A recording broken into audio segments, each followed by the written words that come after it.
안녕하세요. 인사이트 코리아입니다. 최근 일본의 추악한 모습을 집중적으로 취재한 한 외신의 충격적인 보도가 전 세계를 발칵 뒤집어 놓았습니다. 해당 보도를 접한 해외 네티즌은 하나같이 일본을 향한 비판의 목소리를 높이며 다른 외신들까지 앞다투어 일본을 방문해서 해당 상황을 보도하고자 움직이고 있는데요. 하지만 정작 비판의 대상자인 일본인들은 눈과 귀를 막은 채 모른 척하기 바쁘다고 하는데 대체 일본에서 무슨 일이 벌어지고 있는 것인지 지금부터 알아보시죠. 여러분은 혹시 일본 국민들이 선정한 일본인으로 태어나서 다행인 이유의 설문조사 결과를 알고 계시나요? 3위는 음식이 맛있다는 점, 2위는 수돗물을 마실 수 있다는 점, 그리고 대망의 1위는 사계절이 존재한다는 점으로 우리에게는 어쩌면 어이없게만 느껴지는 결과인데요. 우리나라 사람들에게는 매우 당연한 것들이 일본인들에게는 태어난 이유이자 목적일 수준으로 대단한 것들이었죠. 그리고 실제로 현재 일본은 해당 이유들을 바탕으로 관광하러 오고 싶은 나라 일본과 같은 슬로건을 내세우며 해외 관광객들을 자국으로 이끌기 위한 홍보를 진행하고 있습니다. 하지만 반짝이는 일본 도시 뒷면에는 일본인들의 추악한 모습을 그대로 확인할 수 있었는데요. 일본인들은 거리 곳곳에 외국인을 받지 않는다며 마치 인종차별하는 것이 자랑인 양 전시해둔 매장을 찾을 수 있는 것은 물론 외국인 관광객을 대상으로 차마 음식을 먹을 수 없을 정도로 많은 와사비를 제공하는 등 우리로서는 이해하기 힘들 정도로 음침하게 행동하곤 하죠.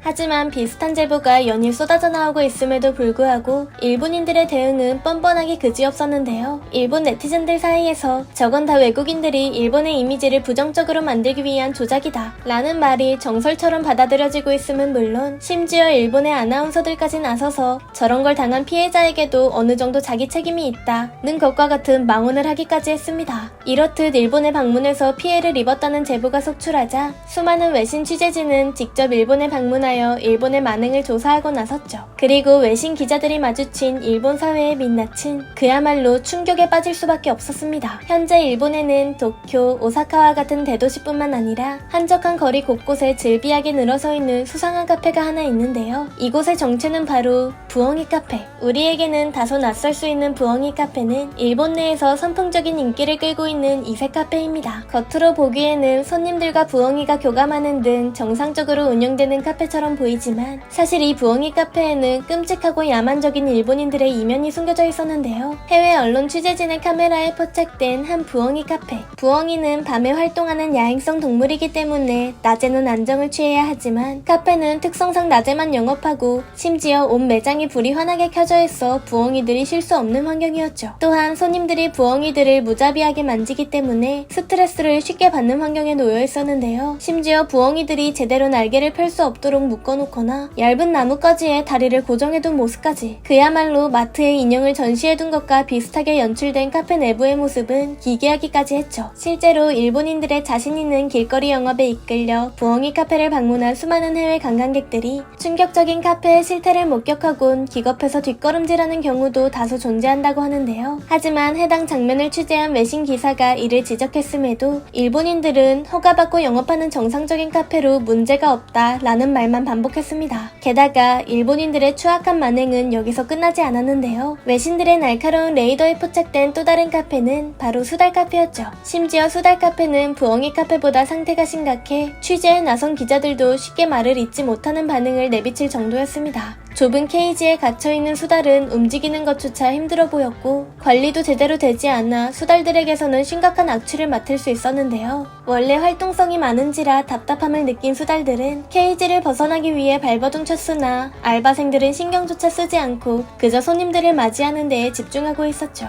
보다 정확한 실태 파악을 위해 취재진은 카페를 이용하겠다고 하자 알바생은 좁은 방으로 그들을 안내했는데요. 곧이어 알바생이 한 마리의 수달을 던지듯이 방에 넣어주곤 15분의 시간 동안 이용할 수 있다는 안내를 해주었죠. 몸이 자유로워진 수달은 그제서야 이곳저곳을 돌아다니면서 손님에게 애교를 부리는 등 활발한 모습을 보여주었지만 가까이에서 본 수달의 상태는 더욱 심각했습니다. 야생에서 생활한다면 주기적으로 물에 몸을 담그면서 관리를 했을 테지만 해당 카페의 수달은 털이며 발이며 전부 메말라 있는 상황이었죠. 기존에 약속된 15분의 시간이 끝나고 다시 수달을 케이지에 가두기 위해 알바생이 방 안으로 들어오자 활발하게 움직이며 애교를 부리는 부리던 수다른 온데간데없고 알바생을 향해 이를 드러내며 경계하는 모습만 봐도 이들이 평소 수다를 대하는 태도를 짐작할 수 있었습니다. 보기만 해도 충격적인 일본의 엽기적인 카페의 만행이 해외 네티즌들에게 전해지자 그들은 분노를 참지 못하며 일본을 향한 비판의 목소리를 높였는데요. 몇몇 해외 네티즌은 저런 모습이 정상이라고 생각하는 거야? 일본인들은 모두 정신이 돌아버린 게 분명해. 와 같은 반응을 보이기까지 했습니다. 하지만 정작 당사자인 일본 네티즌들은 개의치 않는다는 댓글을 달며 자신들의 입장을 변호하기 바빴죠. 특히 한 일본 네티즌에 다들 좋다고 일본에 놀러오면서 저런 장면만 보도하는 건 너무 모순적인 거 아니야? 아무리 욕을 해도 일본이 세계에서 제일 가는 관광 국가라는 사실은 변하지 않아. 처럼 뻔뻔한 댓글을 달면서 해외 네티즌들의 분노에 불을 붙였습니다. 사실 우리나라도 몇 년 전까지만 해도 일본에서 건너온 동물 카페 문화가 유행처럼 번진 적이 있었는데요. 하지만 우리는 해당 문화가 동물에게 좋지 않은 영향을 끼치고 있다는 사실을 빠르게 깨닫고 사회적으로 자중하는 분위기를 형성했죠. 덕분에 거리 곳곳에서 보이던 이색동물 카페들이 대부분 없어지거나 동물들과 상생할 수 있는 방안을 고안하기도 했는데요. 이처럼 문제가 있음을 인지하고 더 좋은 방향으로 나아가기 위해 사회 구성원 모두가 머리를 맞대고 고민하는 우리나라와는 달리 그저 오리발만 내밀며 추악한 사회의 모습을 숨기기에 급급한 일본 국민들을 보고 있자니 그들과 우리의 수준 차이가 점점 벌어지는 이유를 알 것만도 같죠. 앞으로도 한국과 일본의 수준 격차가 더욱 벌어지길 바라면서 지금까지 인사이트 코리아였습니다. 감사합니다.